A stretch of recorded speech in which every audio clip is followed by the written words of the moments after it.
રાજકોટમાં બાબા બાગેશ્વરના ધીરેન્દ્ર કૃષ્ણ શાસ્ત્રીના દિવ્ય દરબાર સામેનો વિરોધ ચરમસીમા પર છે।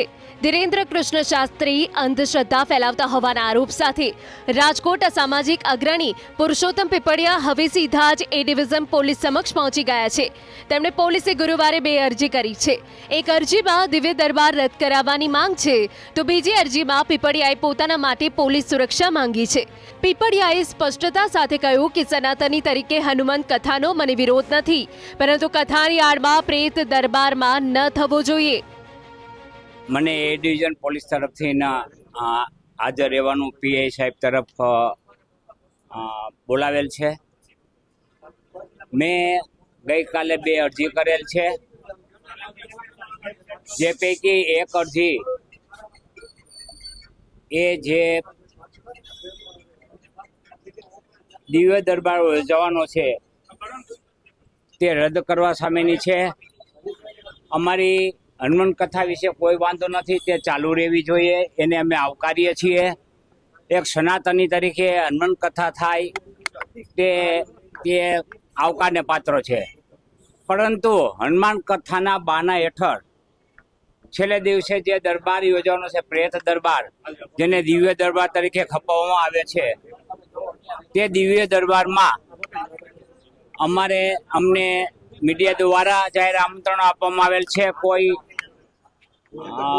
લેખિત આમંત્રણ કે પત્રિકા દ્વારા આમંત્રણ આપવામાં આવેલ નથી, એટલે સામાન્ય પ્રજા જ્યાં જાય છે ત્યાં અમારે ઉપસ્થિત રહેવાનું છે। એટલા માટે થઈને અમે જેવી રીતે અંધશ્રદ્ધા ફેલાવનાર બાગેશ્વર ધામના ધીરેન્દ્ર શાસ્ત્રીજીને જે સુરક્ષા આપવામાં આવે છે, તો એમના આલોચકોને કેમ નહીં, તો એમના આલોચકોને પણ એનો પર્દાફાશ કરવા પોલીસ સુરક્ષા આપવી જોઈએ, તેવી અમારી માંગણી કરતી 2 અરજીઓ કરેલ છે। એક તો માત્ર ને માત્ર દિવ્ય દરબાર રદ કરવાનો અરજી છે, અને એક માત્ર પોલીસ પ્રોટેક્શનની અરજી છે। રેસકોર્સ ગ્રાઉન્ડ ખાતે 3 દિવસ સુધી ધીરેન્દ્ર શાસ્ત્રીની હનુમંત કથા યોજાશે, જેના અંતિમ દિવસે દિવ્ય દરબારનું પણ આયોજન છે, જેને લઈ પીપળિયા, પિયુષ જાદુગર, વિજ્ઞાન જાથાએ વિરોધ નોંધાવ્યો છે। આ તરફ વિજ્ઞાન જાથા દ્વારા કથા સામે વિરોધ પ્રદર્શન અને ધરણાના કાર્યક્રમો મોકૂફ રખાયા છે। રાજકોટ શહેર પોલીસ દ્વારા મંજૂરી ન મળતા વિજ્ઞાન જાથાએ પોતાના તમામ વિરોધ પ્રદર્શનો મોકૂફ રાખ્યા છે। 3 વર્ષના અંતરાલ બાદ ધીરેન્દ્ર કૃષ્ણ શાસ્ત્રી ઉર્ફે બાબા બાગેશ્વર છે તે રાજકોટ આવી રહ્યા છે। જી હા, આપને મારી પાછળના જે દ્રશ્યો બતાવી રહ્યો છું, આ દ્રશ્યો છે સનાતન સેતુ હનુમંત કથાનું, કે જ્યાં આયોજન કરવામાં આવ્યું છે। આયોજન છે તે રાજકોટ શહેરના રેસકોર્સ મેદાન ખાતે કરવામાં આવ્યું છે, કે જ્યાં હાલ અત્યારે અંતિમ તૈયારીઓ છે તે કરવામાં આવી રહી છે। જોઈ શકાય છે, હું કેમેરામેનને પણ વિનંતી કરીશ કે તે આખું આ જે સ્ટેજ છે તેના દ્રશ્યો છે તે બતાવવાનો પ્રયત્ન કરે। જોઈ શકાય છે કે અંતિમ તૈયારીઓ હાલ અત્યારે કરવામાં આવી રહી છે।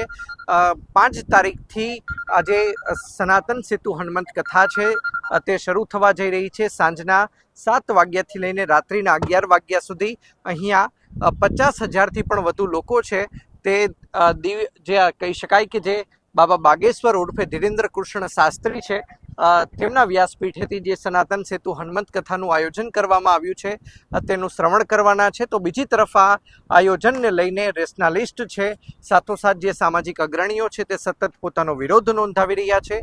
તેમાં પુરુષોત્તમ પીપળિયા હોય કે પછી જાણીતા રેશનાલિસ્ટ ડૉક્ટર જયંત પંડ્યા હોય, તમામે તમામ જે છે તે વિરોધ નોંધાવી રહ્યા છે। પુરુષોત્તમ પીપળિયાએ જે સનાતન સેતુ હનુમંત કથાની આડમાં જે અંતિમ દિવસે જે કથિત દિવ્ય દરબાર લાગવાનો છે, જેમને તેઓ દિવ્ય દરબાર નહીં પરંતુ પ્રેત દરબાર જણાવી રહ્યા છે, ત્યારે તેને ન યોજવામાં આવે તે પ્રકારની અરજી છે તે તેમને રાજકોટ શહેરના એ ડિવિઝન પોલીસ સ્ટેશન ખાતે કરવામાં આવી છે। તો બીજી તરફ 50,000થી પણ વધુ જે છે તે શ્રોતાઓ અહીંયા સાંભળી શકે તે માટેની વ્યવસ્થા છે તે પણ કરવામાં આવી છે। અંકિત પોપટ, ન્યૂઝ 18 રાજકોટ।